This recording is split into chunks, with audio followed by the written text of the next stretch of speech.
Bonjour Stéphanie. Je m'appelle Kevin Nzekeng, je suis âgé de 27 ans, je suis cofondateur de l'entreprise Étudiants en France.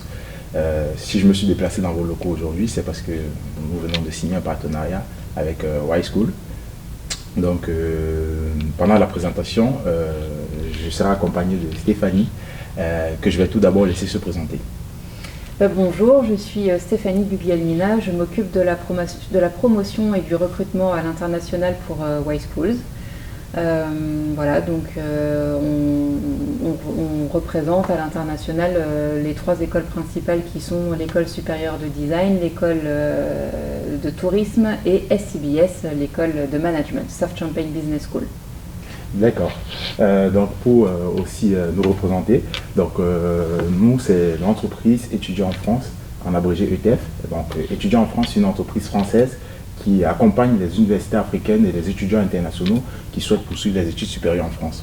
On les accompagne à obtenir une admission dans une université française, un logement en France et aussi dans toutes les procédures jusqu'à leur obtention de visa. Par la même occasion, j'aimerais aussi que Stéphanie nous présente un peu Y Schools et les formations que vous proposez.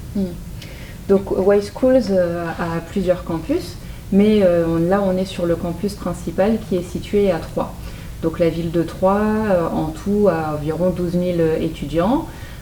C'est une ville attractive. Tous les ans, il y a environ 4 millions de touristes qui viennent visiter. Donc je pense que vous y trouverez votre bonheur aussi en tant qu'étudiant chez nous. Y Schools, en tant que groupe, c'est 2000 étudiants, y compris 400 étudiants internationaux qui représentent plus de 40 nationalités différentes, donc il y a une forte diversité. Et donc, comme je le disais tout à l'heure, pour l'international, on est concerné par les trois écoles principales SCBS, l'école de design et l'école de tourisme. Et dans ces programmes, dans ces écoles, on a des programmes au niveau bachelor et des programmes au niveau master. Certains sont enseignés en français, d'autres sont enseignés en anglais. Pour donner rapidement des infos sur les programmes sans non plus en faire trop tout de suite parce que ça va vous faire énormément d'informations. Par exemple, à l'école SCBS, donc l'école de management, on a deux programmes au niveau bachelor. Un programme qui s'appelle Global Bachelor in Management qui est en 3 ans. Qui est plutôt orienté vente et marketing. Et en 3e année, vous aurez un choix de spécialisation, soit en développement commercial, soit en management sportif territorial. Donc c'est un diplôme d'État. Toujours niveau bachelor SCBS, on a un bachelor en 4 ans, International BBA, qui a une forte dimension internationale puisque vous serez obligé, et à juste titre, de faire des stages à l'international, mais aussi un séjour académique à l'international pendant votre cursus qui durera 4 ans et qui vous permettra de choisir en 4e année des renforcements, soit en marketing, soit en ressources humaines, soit en finance. Et puis au niveau master, pour SCBS, on a bien sûr un programme grande école. Que vous pouvez intégrer soit sur les 3 ans équivalent niveau L3, Master 1, Master 2, ou bien sur les 2 ans, Master 1, Master 2, ou bien si vous avez déjà Master 1 directement au niveau M2. Donc globalement, ça vous permettra de choisir un parcours, soit un parcours France, un parcours international incluant des séjours à l'international justement. Un parcours aussi en lien avec l'école de design en stratégie design et management. Et puis, depuis peu, les primo-arrivants internationaux ont le droit également de choisir l'alternance sur le programme Grande École. En tout, sur le Grande École, on a 9 spécialisations différentes, incluant donc stratégie design et management, incluant innovation, créativité et entrepreneuriat, et puis un panel autour du marketing, des ressources humaines, de la logistique, etc. Toujours niveau master, on a un MSc ICE, Innovation, Creativity and Entrepreneurship, accessible après un bac+4, 100% en anglais, qui permet vraiment de rassembler des profils différents, designers, managers, ingénieurs, autour principalement du management de projet. Avec la possibilité en fin de ce cursus de choisir entre soit le stage de fin d'année, soit une incubation dans le IEC, donc l'incubateur de la Technopole de l'Aube. Et puis, j'avais mentionné 2 masters, mais on peut en mentionner quand même un troisième qui est en partenariat avec l'UTT, c'est le Master Management de la Performance et de la Transformation Industrielle, qui est en fait un bac plus 6, donc accessible après avoir déjà validé un bac plus 5. Donc rien que sur CBS, on a déjà un large choix. Ensuite, sur l'école de tourisme, 2 programmes et 2 campus.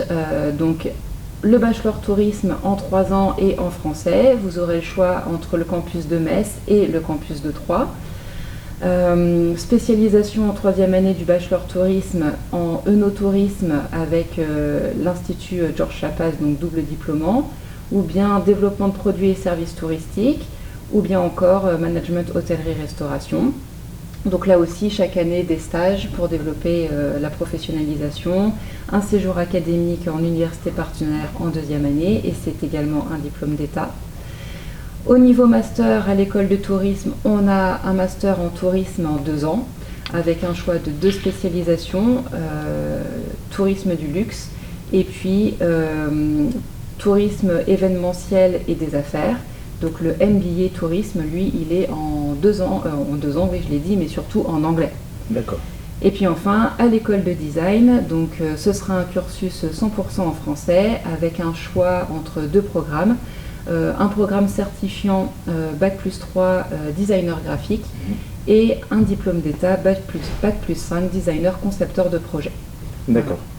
Ok, donc pour les candidats qui nous regardent, donc, vous pouvez constater que au sein de l'université High Schools, c'est ça?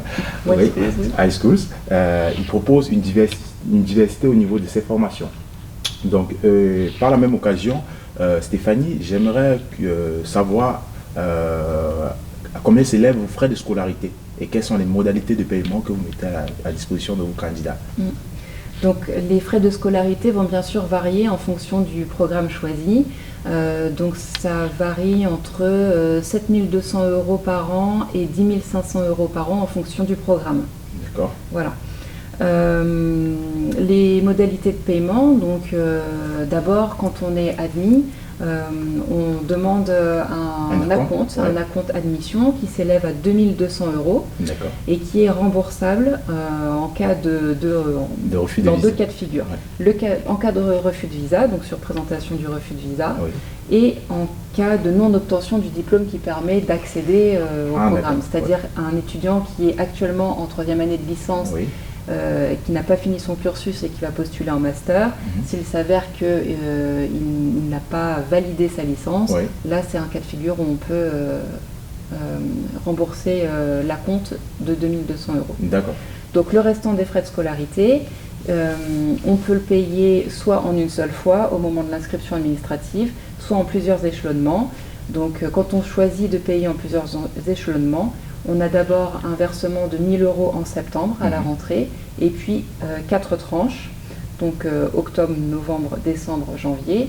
Et on peut demander un petit peu plus de flexibilité par écrit au service comptabilité pour étendre à 7 échelonnements, donc à ce moment-là, octobre, novembre, décembre, janvier, février, mars, avril.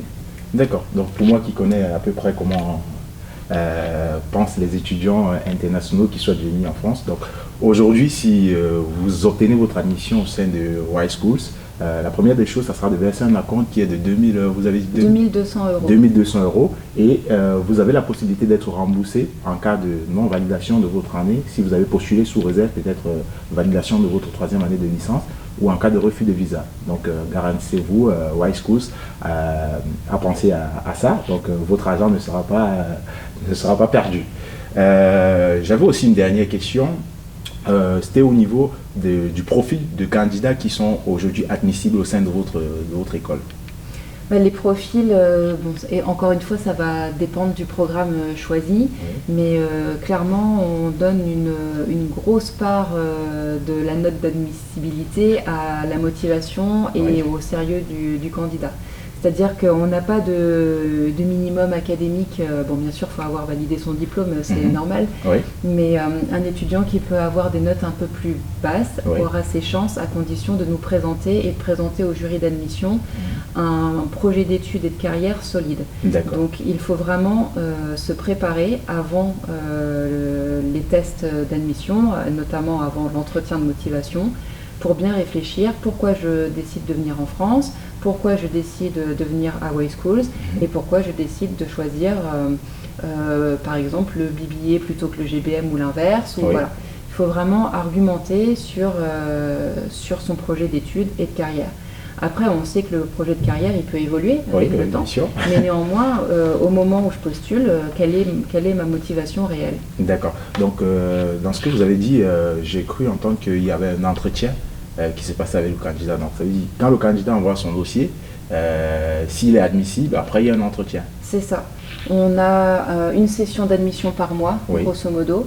D'abord, l'étudiant va déposer son dossier de candidature sur la plateforme apply.yschools.fr. Donc là, c'est un dépôt de dossier classique. On rentre ses informations personnelles, académiques. Il y a un certain nombre de documents à mettre en ligne comme photos, pièces d'identité, les bulletins des 2 dernières années d'études, copie du dernier diplôme, lettre de motivation, les classiques quoi. Et ensuite, il y a des entretiens, des épreuves d'admission qui sont organisées en ligne. Dans tous les cas, il y aura un entretien de motivation, sauf pour l'école de design, mais j'y reviendrai. Entretien de motivation, le cas échéant, un test de langue anglaise, donc organisé par Y Schools. Et des exercices en fonction du programme choisi qui peuvent être sous forme d'exercices d'argumentation, on appelle ça 3 minutes pour convaincre, ou sous forme d'une présentation d'une revue de presse par exemple. À l'école de design, il n'y aura pas d'entretien de motivation. Par contre, il y aura une présentation du portfolio. Voilà, donc l'étudiant devra présenter son profil de manière créative et présenter son travail. Pareil, quel que soit le niveau, l'année dans laquelle il postule à l'école de design, il faut qu'il montre son travail. D'accord, c'est qu'il sait faire à peu près. À peu près. D'accord. Ok, là c'est très clair, c'est toujours très clair jusque-là. Donc s'il faut résumer, ce que j'ai eu comme information de Stéphanie, c'est qu'aujourd'hui, Y Schools propose des formations en management, c'est ça, en tourisme et aussi en design. C'est ça. Et d'un autre côté, les frais de scolarité varient entre 7 000 € et 10 000 €, c'est à peu près ça. Entre 7 200 et 10 500. Voilà, 7 200 et 10 500. Et aussi, tout type de candidat peut être admis chez Y Schools. Et eux, vraiment, ils privilégient la motivation du candidat et aussi son projet d'études et son projet professionnel. Donc voilà ce que vous devez avoir, ou bien comment vous devez voir les choses si vous souhaitez intégrer Y Schools. Et aussi, pour plus de détails, vous pourrez nous contacter, nous, sur nos réseaux sociaux, ou par WhatsApp, ou encore par mail. Et on pourra vous donner davantage d'informations sur l'école Y Schools. Est-ce que, Stéphanie, tu as d'autres choses à rajouter? Oui, je vais rajouter que je pense que c'est important de discuter avec vous, Kevin, ou avec nous directement à Y Schools, justement, de votre projet d'études avant que vous postuliez pour qu'on puisse vous orienter vers le programme qui convient mieux. Il ne s'agit pas non plus que vous déposiez des candidatures un peu au hasard pour ensuite être déçu et que ça ne fonctionne pas bien. Ce n'est pas du tout le but du jeu. Et aussi, j'ai mentionné tout à l'heure que parmi les épreuves d'admission, il pourrait y avoir des tests d'anglais, donc à un niveau plus ou moins élevé en fonction du programme. J'ajoute qu'on ne demande pas de tests d'anglais type TOEIC, TOEFL, etc. au moment de l'admission. Donc c'est quand même, je pense, une facilité aussi pour les candidats parce qu'ils n'ont pas organisé ça au préalable pour venir chez nous. Et c'est pour ça aussi qu'on organise ces tests en interne. Un peu pour enlever une épine du pied aux candidats et c'est des frais en moins aussi parce qu'un test TOEIC ou TOEFL c'est à peu près ça s'organise et ça se paye aussi. Ça se paye. Ça se paye, c'est très clair, c'est très clair. En tout cas, moi j'ai très bien compris. J'espère que vous aussi vous allez comprendre tout ce que Stéphanie a pu véhiculer comme information sur Y Schools. Donc peut-être dans l'échange avec Stéphanie, nous ne sommes pas rentrés dans les détails au niveau du contenu des formations parce que sinon ça va prendre trop de temps. Dans les prochaines, peut-être si on a l'occasion de se revoir, on entrera un peu plus en détail sur le contenu des formations, ou bien on fera peut-être des lives. Aujourd'hui, avec la digitalisation, tout est possible. On peut le faire à distance et on vous informerait pour que vous vous abonnez, vous soyez là, vous soyez présents. Si vous souhaitez poser des questions et avoir des réponses de manière instantanée de la part de Stéphanie, ça sera aussi possible. Et bon, pour moi, tout est clair. Est-ce que Stéphanie, tu as d'autres choses à rajouter? Là, je pense que c'est bon pour moi aussi. Ok, bon, merci Stéphanie pour ta présentation et merci pour ta disponibilité. Et on peut se dire au revoir et à bientôt, on reste en contact. Ça marche, à bientôt Kevin. Merci. Merci.